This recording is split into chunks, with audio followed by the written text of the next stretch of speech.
두 번째 핫삼 소식의 정체 공개합니다. 윤석열 후보의 발언인데 극빈층, 못 배운 사람은 자유가 뭔지 모른다. 그래서 도와줘야 한다. 라고 발언을 했지만 이 발언이 논란입니다. 들어보시죠.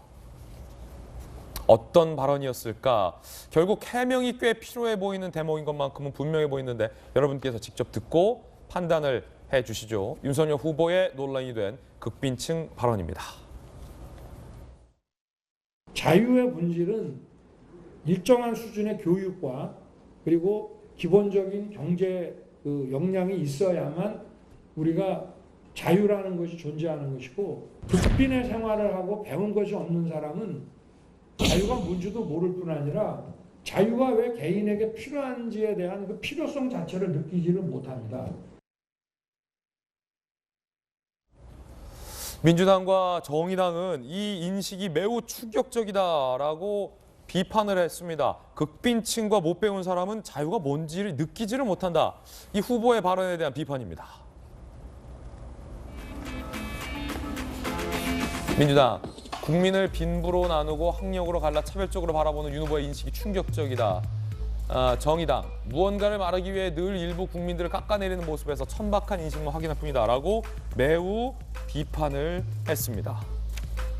자, 똑같이 박승배 변호사님, 극빈층과 못 배운 분들이 자유의 필요성을 못 느낀다? 자유가 뭔지 모른다? 아니면 어떻게 해석해야 됩니까? 이번에도 윤 후보의 발언의 취지는 알겠습니다. 그렇지만 해명이 필요한 상황입니다. 이러한 상황이 계속해서 반복되다 보니 윤 후보의 전반적인 인식에 대한 문제점 제기가 상당히 이어지고 있는 것으로 보이는데, 윤 후보의 발언은 이런 취지였던 것으로 보입니다.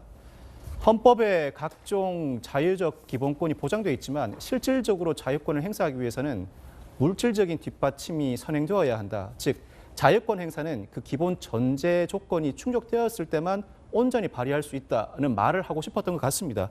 이 워딩과 크게 차이 나지 않게 발언했다면 굳이 문제되지 않았을 것 같은데, 극빈층이나 학력이 낮은 사람은 자유가 뭔지 모른다, 자유의 필요성조차 느끼지 못한다는 표현은 그분들이 자유가 뭔지 모르고 자유의 필요성을 느끼지 못하는 건 아니지 않습니까? 그거는 태어나서 한 번도 자유를 느껴보지 못한 고대의 신분이 지나치게 낮은 사람들에게만 한정된 이야기인데, 이 시대에 부합하는 발언은 분명히 아니었던 것이 사실인 것으로 보입니다.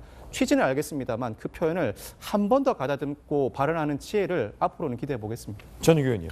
이게 굉장히 심각한 문제입니다. 이제는 윤 후보의 철학이 묻어나오는 발언이 아닐까 싶습니다. 이게 사실 잘못된 허위 소리 같지만, 허위 말 같지만 후보의 철학이 잘 묻어나와 있는 게 아닌가 하는 의심을 거둘 수가 없습니다. 왜냐하면 지난번에 말했던 120시간 노동, 그다음에 150만 원 줘도 노동할 수 있다. 그리고 극빈층들, 만약에 지금 얘기하면 이 사람들 얘기하겠죠. 120시간 노동하고 150만 원 받는 사람들이 극빈층인데 이 사람들은 자유가 뭔지도 모른다.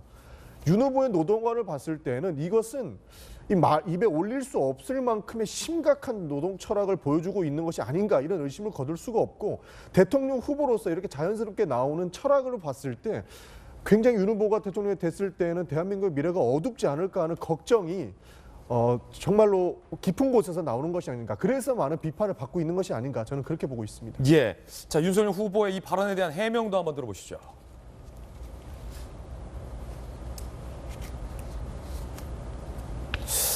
오히려 더 도와드려야 한다라는 취지라고 해명을 했다는데 준비됐으면 들어주세요.